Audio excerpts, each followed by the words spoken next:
పాడేరు నియోజకవర్గాన్ని, ఆ గ్రామ ప్రజలని వదిలేసి వెళ్ళిపో అని కంటిన్యూస్గా బెదిరింపు కాల్స్ వస్తున్నాయి.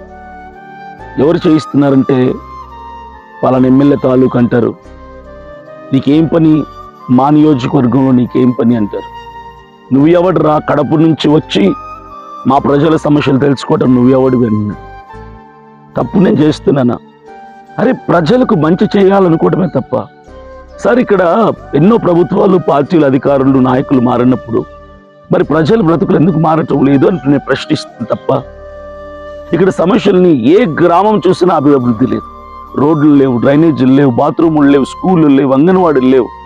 భయంకరమైనటువంటి, అసలు మనుషులు బ్రతుకుతున్నారంటే ఇక్కడ గుండె రగిలిపోతుంది వీళ్ళ కష్టాలు చూస్తే. మరి వీళ్ళ కోసం ఒక సామాన్యుడు నేను నిలబడి మాట్లాడడం, పోరాడడం తప్ప. అరే, మంచి చేస్తానంటే చంపుతానంటే ఎలాగా? ఒక నంబర్ నుంచే కాల్స్ వస్తున్నాయి, వాట్సాప్ కాల్స్ వస్తున్నాయి. చంపేస్తాం, సుపారీ ఇచ్చామని చెప్పి. చంపేస్తే చంపేయండి సార్, నేను మాత్రం ఇక్కడి నుంచి వెళ్ళను. నా తల్లిదండ్రుల నుంచి, నా భార్య బిడ్డల నుంచి, నా ఫ్యామిలీ మెంబర్స్ నుంచి కంటిన్యూస్ కాల్, భయపడిపోతున్నారు వాళ్ళు.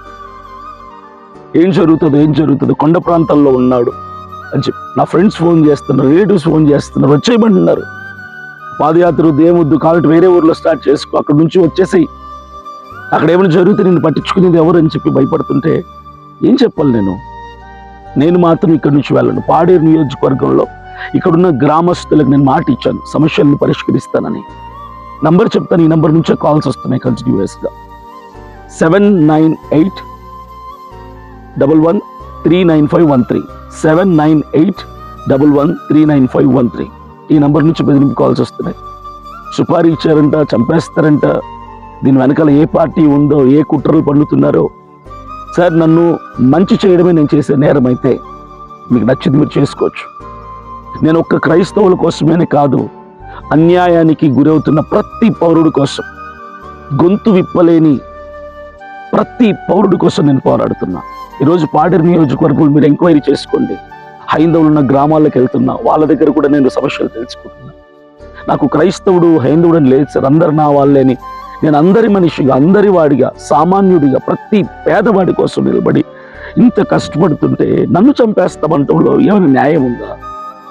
నేను చేస్తుంది తప్పు అయితే నాకు చెప్పండి. నేను మంచిగా చేస్తున్నాను కదా. మీకు అంత రోషం ఉంటే మీరే సమస్యలు పరిష్కరించండి సార్, నేను వెళ్ళిపోతాను ఇక్కడ నుంచి. అసలు ఇక్కడ సమస్యలు లేకపోతే నేను ఇక్కడ ఇన్ని రోజులు ఉండే అవసరం నాకు లేదు కదా.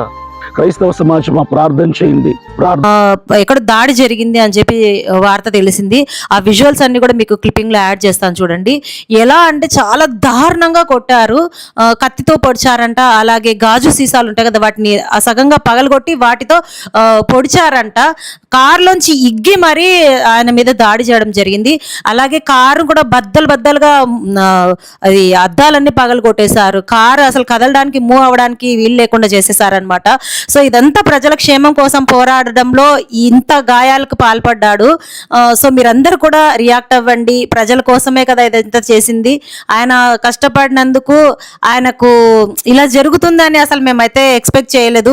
ఊరికే బెదిరిస్తున్నారు అనుకున్నామే కానీ నిజంగా ఇలాగ జరుగుతుందని అయితే మేము ఊహించలేదండి.